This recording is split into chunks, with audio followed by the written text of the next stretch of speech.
This is Optimal Living Daily, episode 1993, Why It's Time to Stop Waiting for Everything to Be Okay, by Angie Schultz with alifeinprogress.ca. And I'm Justin Malik, the guy who's been reading articles and book excerpts to you every day, including holidays, for over 5 years, nearly 2,000 episodes, only a week away, which is hard to believe. And here I cover personal development or self-help, how to live a better life, and a lot more. It's always with permission from the authors or websites. And for now, let's get right to it and continue optimizing your life. Why It's Time to Stop Waiting for Everything to Be Okay, by Angie Schultz with alifeinprogress.ca. Is everything going to be okay? How often have you said those words? Most of us have repeated some version of them many times, whether to ourselves or others. The predictable response, everything will be okay, is meant to provide reassurance and hope. But those words can ring empty, even as you cling to them. That's because when you say everything is going to be okay, what you usually mean is, I'm hoping that everything is going to be resolved my way and that I won't have to deal with any major heartache or disruption. And deep down, you know that that isn't realistic. Even if today's problem resolves itself simply and easily, there will be other challenges tomorrow or the next day.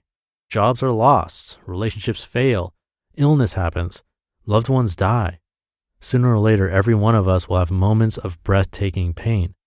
But that doesn't mean you have to tiptoe through life, breath held, shoulders tense, wondering when it'll be your turn for things to not be okay. And it doesn't mean you have to despair.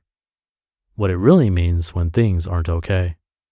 When you hit those inevitable moments of not okay, it means one thing: you're a hero. Seriously, think about this. What story have you ever heard where the hero faced no opposition? It just doesn't happen. The supporting characters, maybe, or at least you don't always hear about that side of the story. But the hero is always pushed to their limit. Not only that, those moments of not okay are crucial to their mission. In being vulnerable, they discover their own strength. In facing down their worst fears, they find their own power. In standing up to external opposition, they learn to silence the internal opposition that tells them they can't and they are not enough. Those people, the strong ones, the brave ones, that's you. The myth of what it looks like to be a hero. And that's the problem, right? This hero business is intimidating. You tell yourself that heroes are different, that they were born tough and courageous and successful, that you can't be like them. Or if you possibly could, it would be at some other time far in the future. But the truth? They became the best version of themselves one choice at a time, just like you're doing. They make mistakes, things don't work out, and they show up and keep trying anyway. It's that kind of everyday courage that changes lives, that matters. And it doesn't come from everything outside you working out smoothly. It comes from claiming your own power right in the middle of the complicated, imperfect present. How to claim your power. You don't have to feel courageous to be brave. And you don't have to feel strong to have grit. Some of your most valiant decisions will come in the shadows and in the quiet moments. Triumph and celebration come later. You don't have to be cocky to claim your power. In fact, it makes it harder. But it will help to think like a hero, talk to yourself like a hero, and choose to be present in the moment like the hero you are. Thinking like a hero means reminding yourself that regardless of what happens outside of you, you can still choose your response. You can create meaning and purpose and joy even when things don't work out. That's your superpower. Talking to yourself like a hero means building up truth, positivity, and hope inside yourself.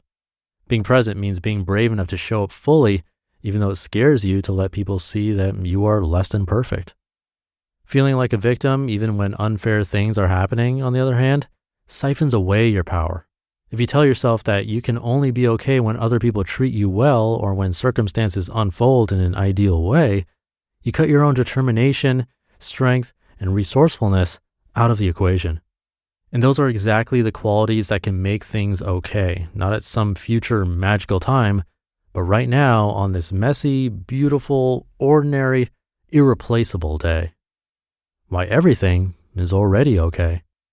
When you're feeling scared, the real reassurance isn't that you will dodge every problem, and the real hope isn't that you will never struggle. Comfort comes from getting honest with yourself. You will make mistakes. Other people will make mistakes. Things will sometimes just go wrong. And all of that is already okay. It's okay because you are brave enough to make your way through imperfect circumstances. It's okay because setbacks don't define you or your future. And it's okay because there is room in your great big heart for sadness and joy, discouragement and faith. You are strong enough to sit with pain, learn from it, and let it go. Know that on the days when challenges loom large, as well as the days when things work out, on the days when you feel scared and inadequate, as well as the days when confidence comes easily, you are enough. Everything is okay. You just listened to the post titled, Why It's Time to Stop Waiting for Everything to Be Okay by Angie Schultz with alifeinprogress.ca. I'll keep this ending short for the middle of the week. Have a great rest of your Wednesday if you're listening in real time, and I'll be back tomorrow as usual, where your optimal life awaits.